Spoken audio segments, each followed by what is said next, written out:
this time we're going to cover books, puzzles, games, and toys. Joni, you want to tell them about some books? So books, we see them come in Ziploc baggies.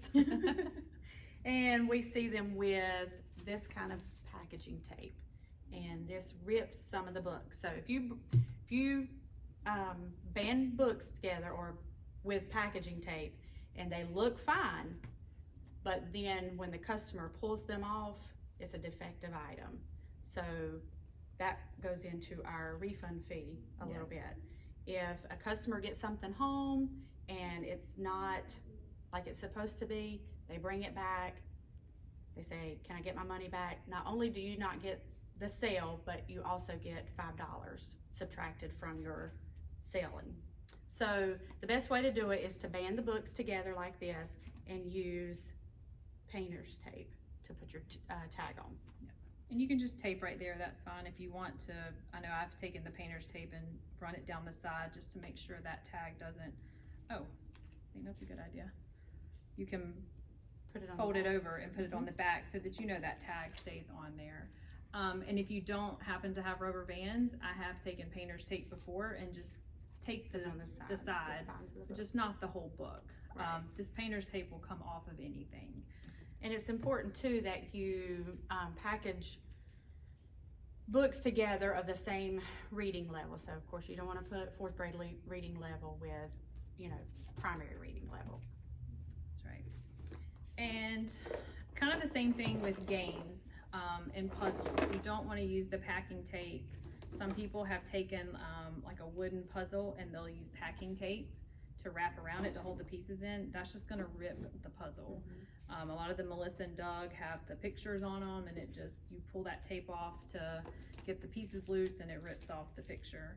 A good thing that does work for puzzles, but not on a boxed puzzle, is saran wrap. Saran wrap is great for a wooden puzzle to hold the pieces in, but it's not necessary on something like this. You can again take painter's tape and just tape the box. But before you do that, you want to count pieces. Make sure all the pieces are in the puzzle. Same with a game. Make sure the games work and that all pieces are accounted for. Everybody likes to put in the last piece. That's right. Same thing as Joni said with the books. If someone gets a game home or a puzzle home and they're missing a piece and they contact Allison or Daniel, they're not satisfied because they're missing a piece, there will be a $5 refund fee deducted from your check. So just be sure to check all that before you tag anything. Same with the tags, just make sure they're in a good spot to where you're not covering up something on the game or puzzle that needs to be seen. Any games that need batteries, make sure you go ahead and go to the Dollar Tree, grab some cheap batteries, but it just lets whoever is buying your product know that it works, okay? So go ahead and do that, because again, they get it home, doesn't work, there's gonna be a refund fee. That's right. And toys, if you have like a big play set of something and it has a bunch of pieces and parts to it, take all those pieces and parts and put them in a bag where they're visible, maybe a big Ziploc, and you just don't want kids playing with them and losing the pieces during the sale, because that does happen. Make sure everything's packaged together and either zip tie to the product, or you can tape it to the play set, whatever, just to make sure everything stays together. And this is one thing you can use the packaging tape for, is after you have sealed your Ziploc baggie, I just go ahead and put a little piece of tape on it. So the parts of the toy can still be seen, but they can't be removed by little fingers. And if you have any large items that you're bringing in, you don't have to secure that tag like you would, you know, on a puzzle or a book.